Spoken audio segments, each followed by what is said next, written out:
Olá pessoal, muito bem-vindos aí para essa live. Tá entrando aí a Nabila, quem mais? A Ana Clara. Deixa eu ver quem mais que tá aqui com a gente.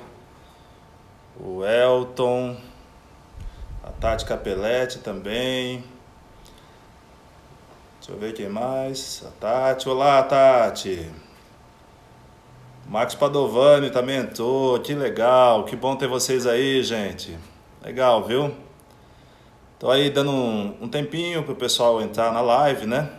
E pra gente poder começar, tá? E aí, Samuel Campanha, que top ver você por aí. Vicky, você veio também, que ótimo. Bruno Padovani, muito legal. Legal ter vocês aqui, gente. Muito legal mesmo, tá? Eu convidei vocês, Andréia também tá aí, que joia. Eu convidei vocês para essa live, gente, uma live com o título de Live Sentimentos, né? Como gerar um estado emocional positivo, né? E eu espero que o som esteja chegando bem aí para vocês, né? Como gerar um estado emocional positivo, né? É, é interessante para a gente iniciar aí essa reflexão, né? A gente pensar um pouquinho a respeito do momento atual que nós estamos vivendo, né? Então, para a gente desenvolver esse tema, eu vou trazer para vocês aqui o que eu tenho como base, que são os três pilares da saúde emocional, os três pilares da saúde mental e emocional, né? Mas para isso eu quero começar antes fazendo uma reflexão com vocês a respeito desse momento atual que nós estamos passando, né? Esse momento que essa percepção da humanidade como um todo, né, e especialmente da nossa sociedade brasileira, né, de um momento de uma, vamos dizer assim, de uma crise de saúde, né, uma crise sanitária. A gente está tendo um contato, né, percebendo um contato com um vírus, né, que não era totalmente desconhecido, mas ele teve uma forma de apresentação e uma forma de contágio também muito rápido, né, que surpreendeu, inclusive a ciência, a medicina, né? E isso veio sendo desencadeado ao longo desses dias aí de uma forma mundial, né? É interessante a gente perceber que nesse momento também, um mundo globalizado, né? A repercussão de uma atitude, né? Quer ela qual seja, em qual lugar seja, ela tem também uma repercussão global, né? Mais do que nunca a gente percebe que a humanidade está ligada como uma entidade única, digamos assim, né? Então é interessante a gente perceber esse momento que nós estamos, esse momento de um isolamento, né? Uma quarentena que nós estamos vivendo, né? E perceber que esse momento está coincidindo, digamos assim, com um período que é o período da quaresma, né? Um período já que, para as pessoas que têm uma conexão com a religiosidade, já é naturalmente um período de recolhimento, né? E esse período da quaresma nos remete a números significativos, né? O número 40, né? Que é um número que a gente observa, né, ao longo da história, até da história bíblica, esse número se repetindo, né? Então nós estamos nesse período da quaresma, né? E esse é o momento que nós estamos vivendo, um momento onde nós estamos percebendo um sentimento de apreensão, de preocupação com o futuro, né, de preocupação com o hoje, inclusive, com os aspectos de saúde, se nós teremos realmente condição social para abarcar essa situação e encontrar uma resolução que seja razoável em curto espaço de tempo, né? Então, é algo que vem preocupando a sociedade, preocupando as pessoas, né? Mas tem uma característica também, que também não é nova para a humanidade, que já passou por coisas assim, até na Idade Média e muito antes na história da humanidade até, né? E na história recente também nós já passamos, né?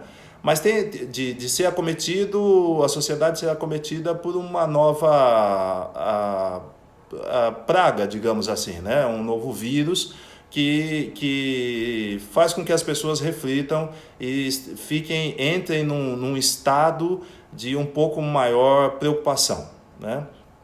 O que a gente observa é que está havendo uma mobilização emocional em aspecto mundial, né? Mas eu vou me concentrar um pouco mais na nossa sociedade aqui brasileira, né? Está havendo uma comoção social, uma comoção emocional. Ou seja, as pessoas estão entrando em contato com conteúdos que remetem a preocupações, a medos, a inseguranças, a incertezas, né? E essa situação, ela tem algumas características, né? Esse isolamento, ele apresenta algumas características, né? A primeira é a característica da ausência da convivência social. Ou seja, daquilo que nós vemos bastante assim, explícito na sociedade, que é a exteriorização, né? O ser humano hoje, no seu convívio, ele está muito exteriorizado, né? Então, uma das características desse isolamento é chamar as pessoas para voltar para dentro, para voltar para aquilo que está interno, para se internalizar. Ou seja, o convívio social, né? Mas ao convívio familiar, melhor dizendo, né? Mas ao voltar para dentro, ao voltar para o convívio social, as pessoas, a gente se vê diante de uma série de detalhes, né? Por exemplo, a gente se vê diante de alguns conflitos familiares, né? Ao voltar para dentro, pais que terceirizavam a educação, que atribuíam à escola e à sociedade, à convivência, à voz, né? A possibilidade do trabalho de educar o filho ou os filhos, agora estão se vendo diante da necessidade de se posicionar diante dos filhos, né? Então, essa interiorização é algo que o movimento humano social atual, ele patrocina justamente o contrário, ele patrocina a exteriorização, né? E isso está sendo estranho para a maioria das pessoas, né? Então, essa é uma primeira característica que esse momento nos chama muito a atenção, né?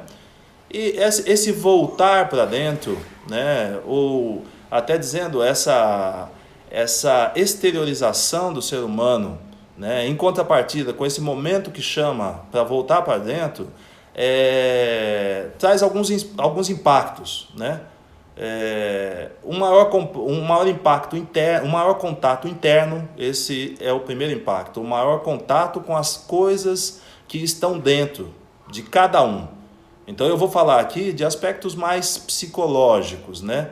Da vivência interna de cada um, com o seu próprio mundo. Então, um dos impactos desse momento, nesse contato interno, é um contato com as angústias pessoais, né? As angústias pessoais, o medo da solidão, as frustrações, o medo de si. Por incrível que pareça, a gente tem medo da gente. E aí eu vou falar um pouco a respeito disso também, né? A ansiedade, a depressão, né? O chamar a cada um para olhar para os seus traumas, né? E tantos outros impactos que a gente percebe nesse momento, né? É um momento realmente impactante, né? Olhar para dentro nem sempre é fácil, nem sempre é cômodo, nem sempre é gostoso, né? Mas é uma oportunidade que nós estamos tendo diante da natureza, diante do tempo, diante da nossa própria vida, diante do nosso desenvolvimento, de ter esse espaço para olhar para dentro, né? Então, eu quero também, aqui, nesses primeiros passos dessa nossa conversa, dizer para vocês que algumas premissas aqui dessa conversa, né, dessa live de hoje, né, eu não pretendo hoje aqui apresentar os 5 passos para ser feliz, ou os 7 passos para uma vida plena, né? E isso tem um porquê, né? É porque a felicidade ou a vida plena, ela é composta de todos os passos que nós damos na vida. Né? Todos os passos que nós damos na vida, eles irão compor a nossa felicidade e aquilo que a gente chama de a nossa vida plena.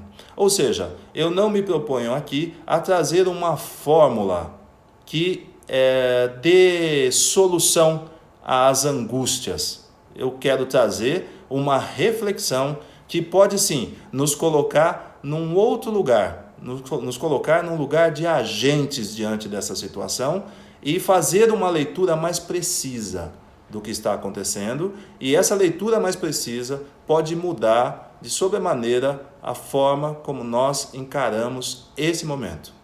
Temos aí diversas pessoas entrando, a Karina, né, a Val Caruso, super bem-vindos, né? Estamos aqui nessa live, a Heloísa Godoy, super bem-vindos, grato aí por estarem presentes, né?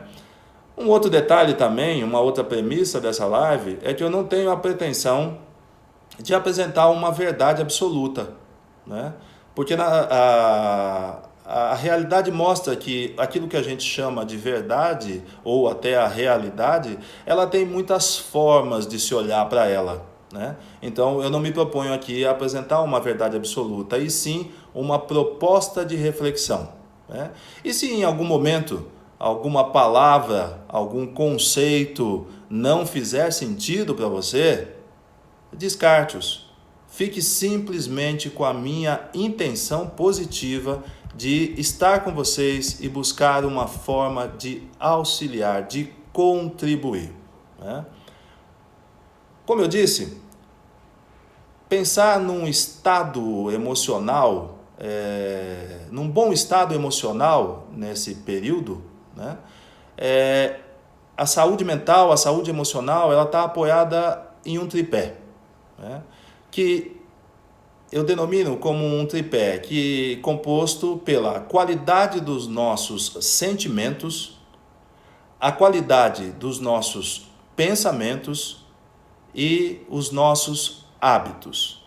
E aí nós vamos mergulhar um pouquinho em cada um deles. Obviamente, isso é uma live, a gente não vai poder aprofundar tanto assim, mas eu vou ficar à disposição de vocês para a gente continuar compartilhando depois, trocando mensagens para acrescentar nesse conhecimento, né? A Clarinha entrou também, muito legal, Clarinha, super bem-vinda. Então vamos falar um pouquinho a respeito da qualidade dos nossos sentimentos. A qualidade dos nossos sentimentos, ela diz respeito aos nossos conteúdos internos, ou seja, ela é dada pelos nossos conteúdos internos, que são formados através da nossa história de vida. A nossa história de vida tem a base de tudo o que nós somos hoje, né? Tudo que nós vivenciamos durante a nossa vida, desde a gestação de nossa mãe, né? E aí a gente também é convidado, nessa qualidade dos nossos sentimentos, a olhar para duas figuras que são muito importantes nessa nossa estrutura psíquica e emocional, que é pai e mãe. Eu costumo até dizer que 90% das experiências traumáticas que uma pessoa vive, elas são patrocinadas por pai e mãe. E também grande parte das experiências positivas que uma pessoa vive na vida também são patrocinadas por pai e mãe, né? Então nós vamos olhar aqui, nós vamos desenvolver aqui um olhar psicológico, mas um olhar sistêmico também, né? Um olhar sistêmico, para que a gente possa observar esse contexto como um todo, né? E aí, para a gente falar de qualidade de sentimentos, como eu disse, a gente vai ter que olhar para a história. E um primeiro passo para a gente olhar para a nossa história é a gente trabalhar um conceito que é o conceito de aceitação, né? A aceitação do estado atual, né? O estado atual que nós vivemos, ele tem na nossa vida, no nosso emocional, ele tem tudo o que nós precisamos para um estado desejado, né? Nós, com certeza, queremos ser melhores, queremos estar numa melhor condição emocional, mental, material. E o estado atual tem tudo o que nós precisamos. O que é que isso quer dizer? Muitas pessoas ficam esperando o dia em que tiver uma condição melhor para poder realizar um trabalho consigo mesmo de autoconhecimento. Mas, na verdade, o hoje é o que determina o nosso amanhã. O momento de iniciar esse trabalho é o agora, é o hoje, né? Quando nós pensamos também nessa estrutura emocional, nesse pilar que são os nossos sentimentos, nós vamos, como eu disse, refletir sobre a nossa história. E aí é importante um conceito que é o olhar para o lugar certo, né? Às vezes se perde muito tempo na vida olhando para diversos lugares que não vão apresentar um direcionamento. Existe um lugar certo, existe um núcleo traumático em cada vivência que nós temos. Então, olhar para o lugar certo, essa é a primeira premissa, né? E também entender o para quê. O para quê indica movimento, né? O porquê indica culpa, indica causa. E o para quê indica movimento, ele indica para onde nós estamos indo, né? Ele indica aquilo que nós estamos buscando. Então, é muito importante nesse trabalho de olhar para si, olhar na direção do para quê. Para que isso aconteceu comigo? O porquê também é importante, para eu entender a minha história. Mas o para quê, ele é tão importante quanto, se não mais. Porque ele indica a direção, ele indica a solução, né? E quando a gente olha na direção do para quê, a gente sai de um lugar que é o lugar da vítima. O lugar da vítima, ele é um lugar que não proporciona um desenvolvimento, porque a vítima é aquela pessoa sobre a qual recaem todas as mazelas, né? E a vítima não tem uma atuação dentro do cenário. Então, entender o para quê é se colocar num lugar que é o lugar do ator principal dentro da sua própria história. Então, vamos refletir um pouquinho a respeito de história de vida. Nós nascemos dentro de uma família com pai e mãe. E isso não significa, e isso mesmo para as pessoas que não tiveram pai e mãe presentes na sua história de vida, seja porque morreu, seja porque se separaram e o pai ou a mãe não pôde estar presente por um motivo ou outro, mas nós somos frutos de um pai e de uma mãe. E esse pai, a vivência com esse pai e com essa mãe, nos dá o sentido da qualidade da nossa estrutura emocional. Então, é importante a gente olhar para isso, olhar para essa figura de pai e mãe, né? Tá entrando mais gente aqui também, muito legal, a Pri entrou também. E tô também para vocês aqui que a live está aberta para perguntas, tá? Então, se vocês a qualquer momento tiverem alguma pergunta para fazer, é muito legal para a gente estabelecer uma dinâmica aqui de compartilhamento, né, desses conteúdos e eu poder contribuir com vocês aí nessa reflexão, tá? Então, dentro da nossa história, nós vamos observar dois tipos de vivências, né, junto a pai e mãe e junto no desenvolvimento da nossa própria história, que são as vivências traumáticas e as vivências saudáveis. E quando eu falo de vivências traumáticas, eu não estou falando só de traumas no conceito mais, digamos assim, mais popular da palavra. Eu não estou falando só de abuso, eu não estou falando de abuso verbal, de abuso físico ou de atos de violência física. Eu estou falando de traumas que são causados muitas vezes por palavras, né? Dessas vivências traumáticas decorrem muitos sentimentos que nós temos, né? E esses sentimentos é que refletem, são o reflexo da nossa qualidade, da nossa estrutura emocional. Então vamos falar a respeito de alguns sentimentos que nós percebemos nas vivências traumáticas, principalmente com pai e mãe, ou mesmo ao longo da vida. Um deles é a percepção de inferioridade. Percepção de inferioridade diante de pessoas, diante de uma sociedade, diante de uma comunidade, a pessoa se sentir aquém. Se sentir aquém. A percepção de inferioridade, ela é dada justamente em virtude de uma vivência traumática, onde a pessoa não pôde expressar o seu conteúdo diante da história de vida que se apresentou para ela. Muitas vezes diante de um pai opressor ou de uma mãe opressora. Então, esse é um sentimento que decorre de uma experiência traumática de vida, o sentimento de inferioridade. Depois nós temos um outro sentimento, que eu já até citei ele, que é o sentimento da vitimização, né? Um sentimento que não contribui para um desenvolvimento emocional, um desenvolvimento pessoal, porque a vítima, ela se vê num lugar, né? Até as constelações sistêmicas trazem esse conceito para nós, né? Ela se vê num lugar aonde ela é um lugar que, por incrível que pareça, ele é muito cômodo, porque ele não exige dela absolutamente nada. Tudo acontece para ela e tudo recai sobre ela. Parece que estamos recebendo aqui uma... Não é uma pergunta ainda. Vamos lá, mas vamos continuar então. Então, o sentimento da vitimização. Esse sentimento é um sentimento que acomete a muitas pessoas. Nós percebemos a nossa sociedade até com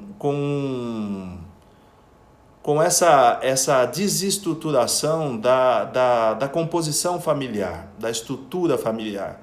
E isso acaba causando uma série de traumas, de percepções numa pessoa. Temos aqui uma pergunta. E como equilibramos o nosso pensamento com o nosso sentimento que aparecem na nossa vida? Legal. Quem está perguntando aqui? A Sabrina. Muito bem-vinda, Sabrina. Como equilibrando, a Samanta, né? Como equilibramos o nosso pensamento? Que pergunta boa. E aí eu vou falar a respeito do pensamento mais para frente um pouquinho. Ele está dentro desse tripé. Então nós estamos falando aqui da qualidade da estrutura emocional, a qualidade das nossas emoções. Vamos falar a respeito da qualidade dos nossos pensamentos e também sobre os nossos hábitos, né? Uma outra percepção é o baixo senso de merecimento. Então, o baixo senso de merecimento, ele dá também, mostra a nossa estrutura emocional. Ele é um componente da nossa estrutura emocional. E isso, o baixo senso de merecimento, ele é dado também por vivências traumáticas, né? Tem mais uma pergunta chegando aqui. Tem o síndrome do pânico. Não tomo medicação. Como faço para desviar minha mente disso tudo que está acontecendo? Vamos lá, Amandinha. Ô, Amandinha, muito obrigado aí pela sua contribuição, viu? Amanda, eu vou parar um pouquinho aqui a sequência para falar um pouquinho dessa sua pergunta, tá? Você falou que tem síndrome do pânico, né? Esse momento que nós vivemos é um momento que ele é muito agudo para quem já tem uma suscetibilidade emocional, né? E na verdade todos nós temos, né? Mas no seu caso, e é caso de muitas pessoas, ele não é só seu, que vive uma proposta de desenvolvimento emocional que a gente categoriza aí como síndrome do pânico. Eu estou dando esse nome de proposta, a gente sabe que é algo que precisa ser acompanhado, né? E uma das coisas que a gente tem à nossa disposição é a busca de um acompanhamento médico. Essa é a primeira coisa, a busca de um acompanhamento médico. O síndrome do pânico não é algo assim que deva ser tratado como algo irrelevante, é algo muito relevante. E a síndrome do pânico é uma decorrência das vivências, das experiências emocionais traumáticas, muitas vezes familiares, tá? Então nós vamos aqui ao longo da live também falar um pouco disso, né? E eu falei um pouco a respeito do baixo senso de merecimento, também tem o sentimento de derrotismo, né?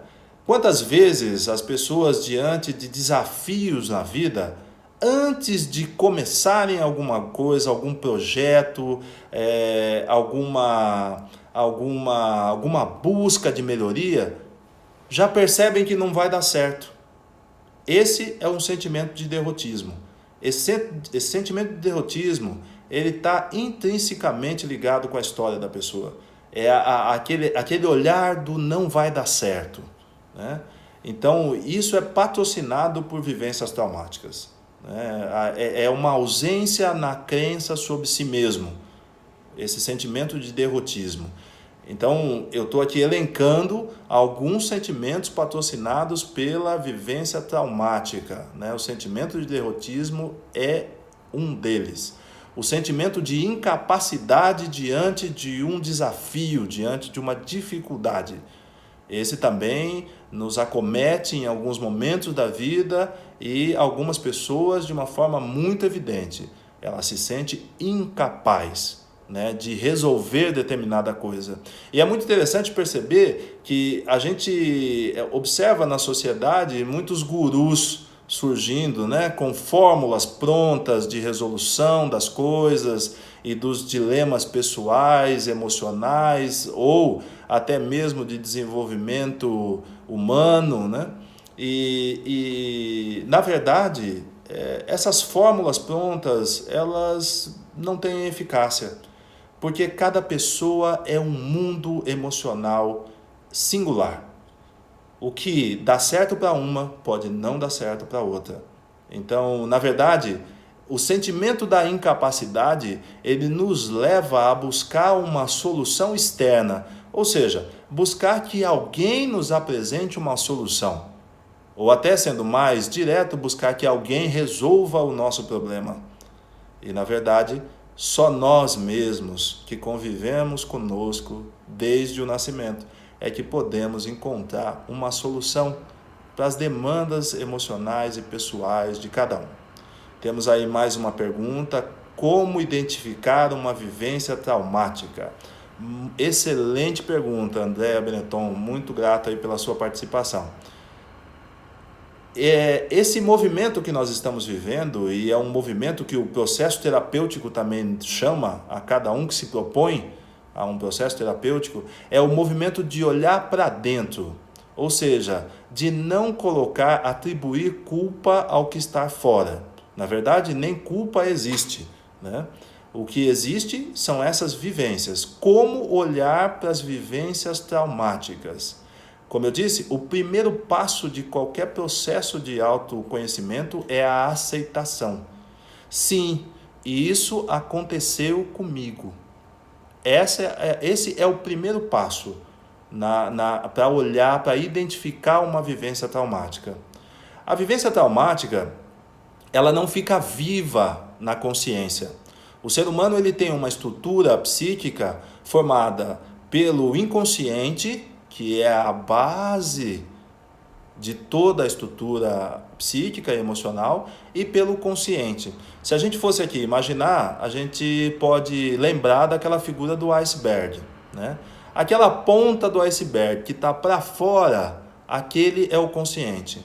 Tudo aquilo que está abaixo da linha d'água é o inconsciente.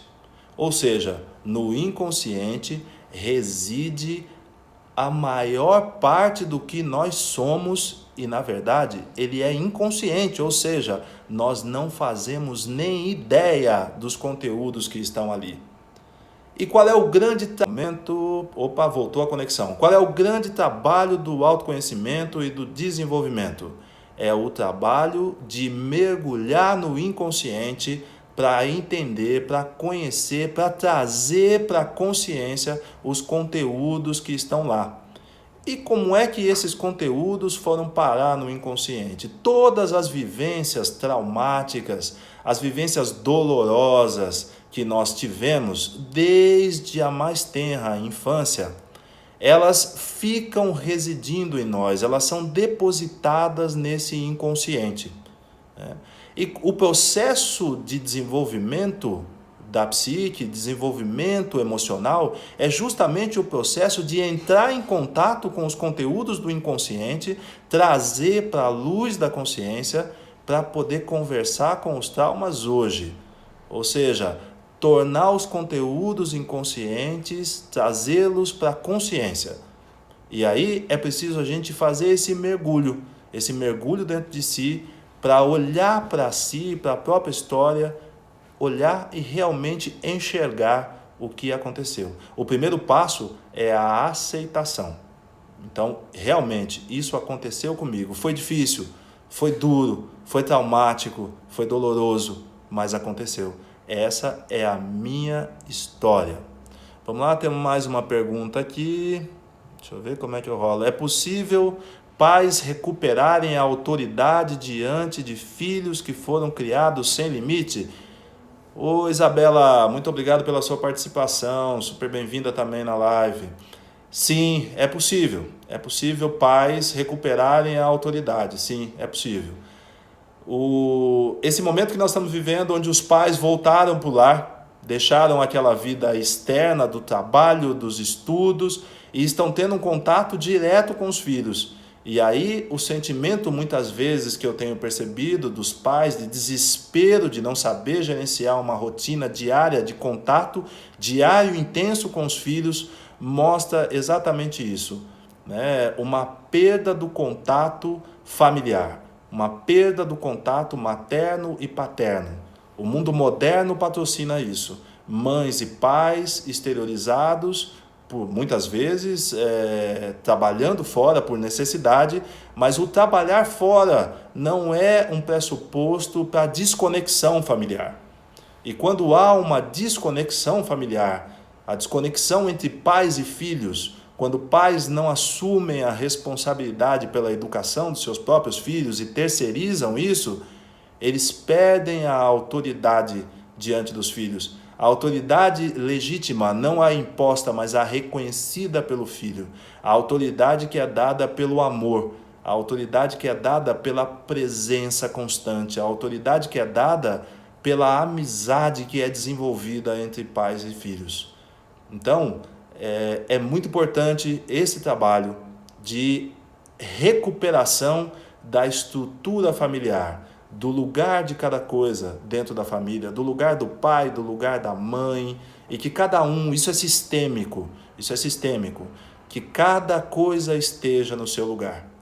Bert Hellinger, que desenvolveu todo esse conceito das constelações sistêmicas, ele baseava toda a estrutura desse conhecimento na seguinte definição: o amor procura pela ordem, e a ordem está a serviço do amor. Ou seja, é preciso que a gente restabeleça essa ordem dentro da estrutura familiar. Que pais sejam pais, que filhos sejam filhos, para que haja saúde, para que o amor possa se instalar na estrutura familiar. Então é possível sim, Isabela, recuperar essa autoridade diante dos filhos, mas para isso é preciso olhar para si, reconhecer que movimentos emocionais levaram a gente a desconectar da família, a desconectar do seu próprio papel de pai ou mãe. Porque também isso é patrocinado pelos movimentos emocionais que acontecem dentro de cada pessoa. Então, quando a gente olha para dentro, a gente tem a possibilidade de entrar em contato com o nosso interior, entrar em contato com a nossa própria história, com os nossos traumas, e esse é um trabalho de profunda reflexão. E ao entrar em contato, a gente vai perceber quais são os núcleos patrocinadores das nossas ações. Então, ações de desconexão, nesse tema que você trouxe, né, do lugar de pai, do lugar de mãe, ações de desconexão são causadas também por lembranças traumáticas, por conteúdos vividos dentro da própria história de pai e mãe, porque pai e mãe também tiveram pai e mãe, né? E assim sucessivamente se formando uma árvore genealógica. Então, nós, dentro da formação da estrutura psíquica, nós observamos que até aproximadamente 2 anos e meio, 3 anos, uma criança, ela comunga de tudo aquilo que a mãe sente. Principalmente, ela está imersa no mundo da mãe. A psicologia define que até 2 anos e meio, aproximadamente 3 anos, ainda não há o desenvolvimento da consciência. Hoje em dia, com tanta tecnologia, a gente percebe que parece que está acontecendo até um pouco antes, né? Então vamos imaginar que até 2 anos, uma criança, ela é puramente o inconsciente. Ela é uma massa inconsciente moldável. Ou seja, ela está submersa no inconsciente da mãe. Ela vive desde a gestação todas as experiências que a mãe viveu, todos os sentimentos. E daí eu trago um alerta que para os futuros pais, ou para que as mães que estiverem gestantes, ou que têm planejamento de ter filhos, a importância de uma qualidade emocional durante a gestação. Porque também esse período vai ser fundamental na estrutura emocional de uma pessoa. Tudo aquilo que a mãe vive, até fisicamente, quimicamente, através do cordão umbilical, ela passa para a criança.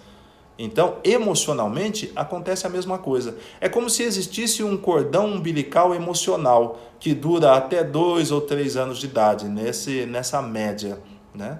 E esse cordão emocional umbilical, ele faz com que a criança viva todas as experiências emocionais da mãe.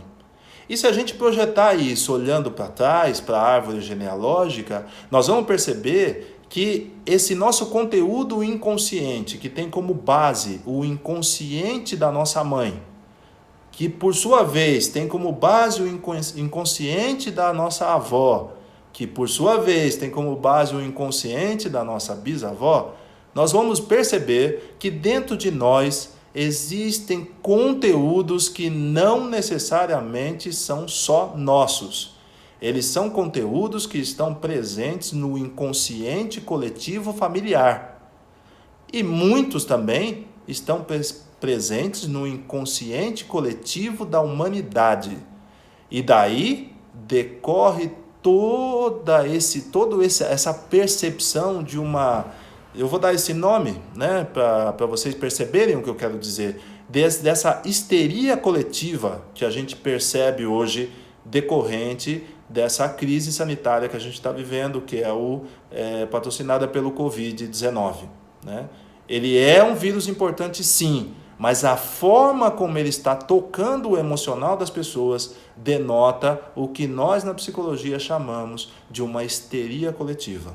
Ou seja, quando um problema que tem uma determinada dimensão toma uma dimensão infinitamente maior que a dimensão real que ele tem.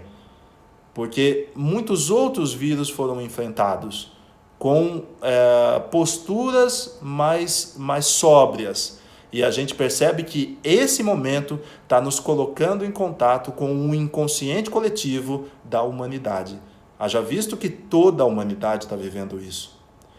Voltando para o nosso tema, então, né? Nós observamos que esse conteúdo que existe no nosso inconsciente, ele tem participação do inconsciente coletivo da nossa família, que veio através do inconsciente coletivo da nossa mãe. E somente a partir de 2 ou 3 anos, quando uma criança se assume como eu, é que a gente percebe o desenvolvimento da consciência. Né? Daí para frente, ela começa a perceber que ela e mãe são 2 coisas diferentes. São 2 pessoas distintas, são 2 quereres diferentes.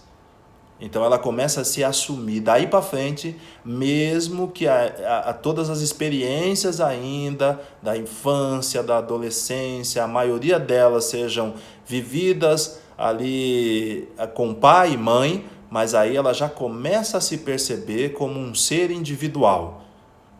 Mas os conteúdos emocionais da sua formação inconsciente vão acompanhá-la durante toda a vida. E essa é a nossa estrutura emocional. Aquilo que é inconsciente e aquilo que é consciente. Aquilo que eu sei que eu vivi. aquilo que eu sei que eu sinto, aquilo que eu sei que me dirige. Mas o primeiro passo, dentro da pergunta que foi feita, né, de como olhar para esses conteúdos, é a gente ter a noção de que muitas coisas que nós vivemos emocionalmente, nós não fazemos nem ideia que estão dentro de nós. Muitos conflitos, muitas dúvidas, muitas angústias, muitos medos. Eles podem ser, como diria Bert Hellinger, medos sistêmicos. Eles podem ser dúvidas sistêmicas. Eles podem ser conflitos sistêmicos que vêm se perpetuando na história de uma família. E isso é totalmente sintonizado com a psicologia junguiana, que fala dessa estrutura da consciência, essa estrutura da psique humana.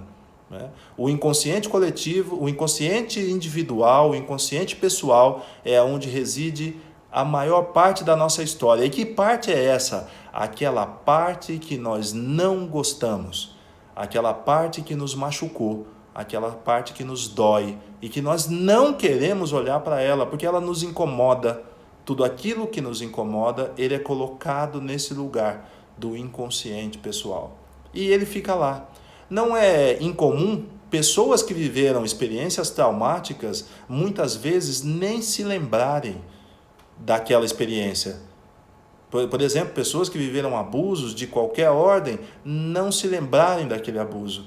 E aí, num processo terapêutico, ela é levada a refletir e se lembra daquela experiência traumática. O fato dela não lembrar não significa que aquele conteúdo não a toca, que ele não a influencia.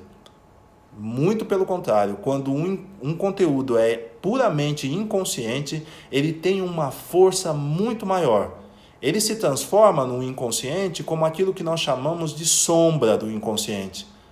Ele adquire uma forma personificada.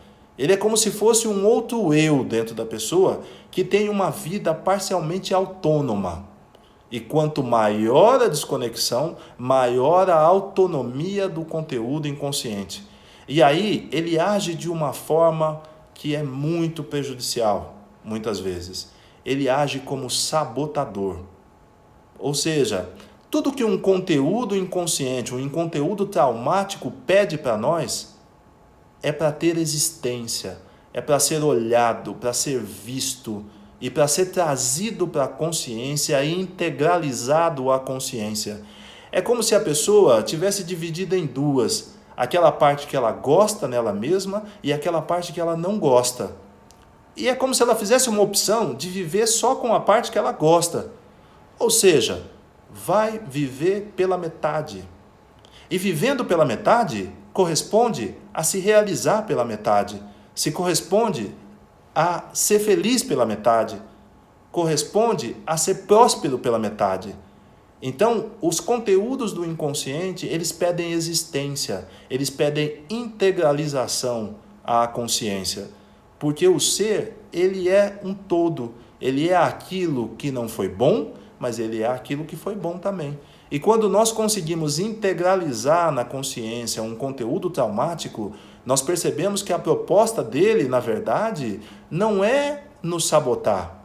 A proposta dele é nos potencializar. Eu costumo dizer nos meus atendimentos, no consultório, que uma das bases do meu trabalho é aonde está o veneno, sempre estará o antídoto. A natureza é assim, nós somos seres integrantes da natureza. No veneno de um animal peçonhento está o antídoto, está a cura. No veneno de uma planta está a cura. Ou seja, aonde está o veneno em nós, aonde está aquilo que nos aflige, aquilo que nos dói, aonde está o nosso medo, está a nascente da nossa coragem, da nossa disposição diante da vida.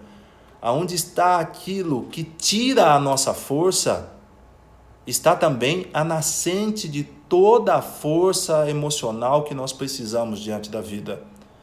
Os conteúdos que ficam no inconsciente, que formam aquilo que a psicologia chama de sombra do inconsciente, eles têm uma força muito grande, porque eles são muito maiores, o inconsciente é muito maior do que a consciência.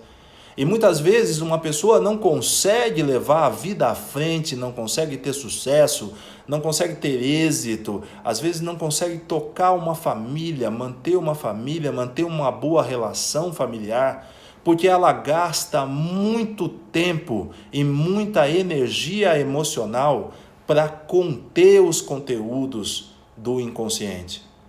E aí acontece alguma coisa que eu chamo de efeito mola, que é aquela pressão que se faz no inconsciente para se manter sob controle. Só que uma hora ou outra você vai relaxar, e quando você relaxar, aquela mola ganhou força na pressão. E aquele conteúdo, ele vai sair com muito mais força, ele vai ser avassalador muitas vezes, e ele vai tomar a consciência. E aí é como se uma outra pessoa estivesse agindo no momento de conflito, no momento de tomada da consciência por um conteúdo do inconsciente, é como se fosse outra pessoa agindo. Não é muito raro ouvir as pessoas dizerem, parece que não era eu que estava fazendo aquilo. E realmente não era a pessoa, era um conteúdo praticamente autônomo do inconsciente, que pede existência. E como ele não é olhado, ele encontra uma forma de ser visto. E às vezes a forma de ser visto é uma forma que às vezes é violenta, é viril. Ela machuca a própria pessoa e os outros. Então, eu costumo dizer que a pergunta que me foi feita, né, agora há pouco, de como olhar para esses conteúdos traumáticos, como eu traduzo isso em como olhar para o inconsciente, como olhar para essa sombra do inconsciente.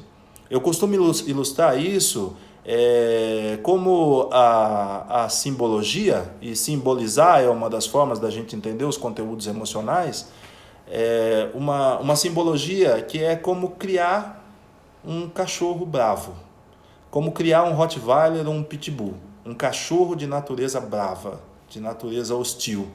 Se você criar um Rottweiler ou um Pitbull trancado num quartinho escuro, amarrado por uma corrente, ótimo, você vai se sentir seguro. Mas cada vez mais ali dentro ele vai ficar indignado por aquela vida de não existência. E ele vai pedir por liberdade. Um dia, a porta do quartinho ou do canil, como queira chamar, ela se abre. Porque ela sempre se abre. E aquele cachorro ganhou tanta força ali que ele rompe a corrente. E quando ele romper a corrente, ele vai sair dali com uma força e com uma energia voraz tão grande que é muito possível que ele machuque o próprio dono e as pessoas que estão ao redor. Por outro lado, se você criar esse pitbull ou esse Rottweiler, passeando com ele todos os dias, levando-o para tomar sol, dando para ele a noção de que ele é aceito, amado, respeitado e que ele faz parte daquele convívio, daquela família, então ele vai se perceber como um membro integrante. E aí, ao invés de ser um sabotador, ele será um protetor seu. Ou seja, eu quero trazer para vocês uma reflexão de que os conteúdos que nós rejeitamos, na verdade, eles podem conter a melhor parte de quem nós somos. E aí a importância de se olhar para dentro. Então, tudo isso é para falar um pouco dessas vivências traumáticas e do que elas causam em nós. Vamos dar uma olhadinha aqui para ver se tem mais alguma pergunta. Começa com a da Vicky. Vamos dar uma olhadinha, Vicky. A Isabela me perguntou sobre a vivência paterna. Tem uma pergunta aqui da Vicky. O mergulho e acesso ao conteúdo inconsciente é saudável para todos ou há um momento para cada pessoa? Vicky, excelente pergunta. Excelente pergunta. Sim, há um momento para cada pessoa. Porém, todos nós somos chamados a esse contato. E não é que nós somos chamados num determinado momento da nossa vida. Nós somos chamados a esse contato todos os dias da nossa vida. Todos os dias da nossa vida, eles são um chamamento para o contato interno, né? A sua pergunta, eu estou entendendo que ela decorre de uma análise que é uma popularização que a gente observa hoje das terapias, e principalmente das terapias alternativas. E aí eu não tenho absolutamente nada contra isso e acho que tudo o que vem para contribuir com o desenvolvimento humano é sempre bem-vindo. Sejam constelações, Theta Healing, qualquer que sejam as terapias, desde que sejam feitas com um uso responsável, elas são boas e elas se adequam a determinados tipos de pessoas. Eu não posso dizer que uma determinada terapia seja boa para todas as pessoas. Elas vão se adequando a cada tipo de pessoa, a cada padrão emocional, mental e pessoal, né? O que existe hoje é essa popularização das terapias. Até uma amiga minha, sabendo da minha atuação como terapeuta, me perguntou, né? Poxa, eu tenho tanta vontade de fazer terapia. E aí eu perguntei para ela, o que é que te incomoda hoje na sua vida? E ela me disse, olha, na verdade eu não sinto tanto incômodo assim. Né? Eu vivo bem, eu estou bem, está tudo acontecendo bem. E eu perguntei para ela, por que você quer fazer terapia? Ela falou, porque tem feito bem para tantas pessoas. Então, isso me faz trazer esse exemplo para você e para todos, Vicky, de que a terapia, ela é indicada quando há uma necessidade, quando há uma condição pessoal de não conseguir fazer contato com os conteúdos do inconsciente e trazê-los para a consciência. Porque uma coisa que eu busco, inclusive, nos processos terapêuticos, é fazer de uma forma que a pessoa não crie dependência do terapeuta, que ela consiga cada vez mais ser autônoma nas suas próprias questões pessoais. Porque muitas vezes a pessoa é dependente de um remédio, e aí, quando se trata de um tratamento psíquico, e quando precisa tomar uma medicação, tem que ser tomada, sem dúvida. Essa é uma das condições básicas para o início de uma terapia. Uma pessoa que está em crise primeiro ela passar por um psiquiatra, seja qual for a terapia, primeiro ela precisa passar por um psiquiatra, né? Então, quando a pessoa não está conseguindo lidar com um conteúdo que está se apresentando para ela, aí sim é a hora dela buscar um terapeuta. E quando aquele conteúdo já se transformou numa crise, aí é hora do terapeuta orientar ela a procurar um psiquiatra. Porque muitas vezes precisa se equilibrar o organismo quimicamente, para depois se ter condição básica, orgânica, mental, de se lidar com os conteúdos do emocional. Eu espero ter respondido um pouquinho aí da sua pergunta, tá, Vicky?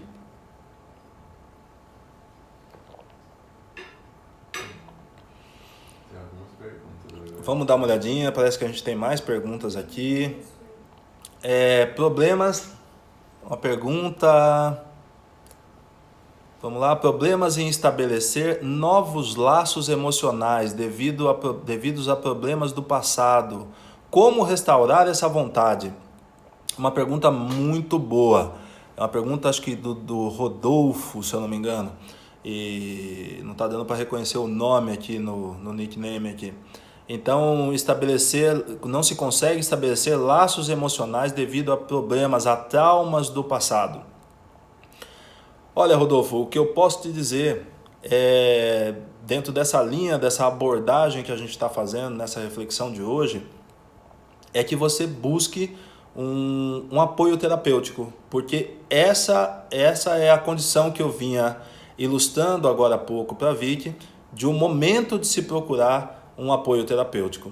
Quando a gente percebe uma demanda emocional em nós que está nos tocando. Você está falando de uma percepção sua e eu acho isso maravilhoso. Esse é um primeiro passo. Você está percebendo uma situação e está aceitando que ela existe na sua vida. E esse contexto que você está compartilhando com a gente, ele é comum de inúmeras pessoas. né? Uma dificuldade de estabelecer novos laços de proximidade, novos laços emocionais com pessoas novas, novos relacionamentos. E isso é dado por uma percepção de falta de confiança no ser humano. E muitas vezes essa percepção de não se poder confiar em alguém, ela vem de uma vivência traumática com aqueles dois seres iniciais da nossa experiência de vida, pai e mãe. Não necessariamente só na nossa infância, às vezes ao decorrer da nossa vida. E às vezes também não só com pai e mãe, às vezes com experiências traumáticas de decepções ao longo da vida. E aí é preciso ser feito esse trabalho de contato com esse conteúdo que você está dando o primeiro passo aí em reconhecê-lo, em assumi-lo, em dar existência para ele. Você tem, assim como muitas pessoas, dificuldade em estabelecer laços emocionais. E eu acho muito legal essa disponibilidade de fazer essa pergunta, porque assim como você tem essa demanda, eu tenho muitas outras demandas emocionais e todos os seres humanos têm muitas demandas emocionais. E esse primeiro passo que a gente dá quando a gente se interroga sobre o que está acontecendo é um passo essencial, inclusive que esclarece as perguntas anteriores, que é aquilo que eu chamo de diálogo interno. Um diálogo da consciência com o inconsciente. A consciência dando voz ao inconsciente, dando voz à sombra do inconsciente, perguntando para o inconsciente o que é que ele deseja. É um diálogo interno. É como se eu olhasse para aquela metade de mim que eu nunca dei existência para ela e desse voz, para que ela pudesse falar, para que ela possa falar dentro de mim e dizer qual é a proposta que ela está apresentando para mim, naquele medo, naquela percepção de insegurança, naquela percepção de não confiabilidade. Dar voz a esses componentes internos que nós temos. Assim como tem o inconsciente, existem outros componentes dentro da nossa psique. Mas se nós olharmos para nós e começarmos a desenvolver essa cultura de um diálogo interno, nós vamos começar a ouvir uma voz falando dentro de nós, que é a voz do nosso inconsciente, é a voz daquela energia vital que habita dentro de nós e que tem uma proposta, que é a proposta do nosso autoconhecimento, do nosso desenvolvimento. Uma pergunta eu não consegui também identificar o nome, mas a pergunta é: essa ligação é só com a mãe, devido à ligação do cordão umbilical, ou existe com o pai também, de alguma forma? Sim, eu só consegui verificar, é a Najara Maciel. Legal, Najara, obrigado pela pergunta excelente, tá? A ligação desses conteúdos do emocional, ela existe sim com o pai, né? Como eu disse, até os 3 anos de idade, a ligação direta é com o mundo materno. A partir do momento em que uma criança começa a desenvolver a sua consciência, ela percebe o mundo paterno. E ao perceber o mundo paterno, ela começa a ter a experiência com o pai. E ao ter essa experiência com o pai, ela começa a desenvolver também esses conteúdos emocionais que dizem respeito ao pai. Na psicologia, a gente diz que o pai, e também nas constelações, a gente diz que o pai é responsável por lançar o filho para o mundo externo, para a experiência com o mundo. E a mãe é responsável por lançar o filho para o mundo interno, para as experiências, para a estrutura emocional, para tudo aquilo que acontece dentro, e o pai para tudo aquilo que acontece fora, né? Então o pai tem uma participação assim fundamental. Eu vou pedir só um minutinho para vocês, para um detalhe técnico do tempo.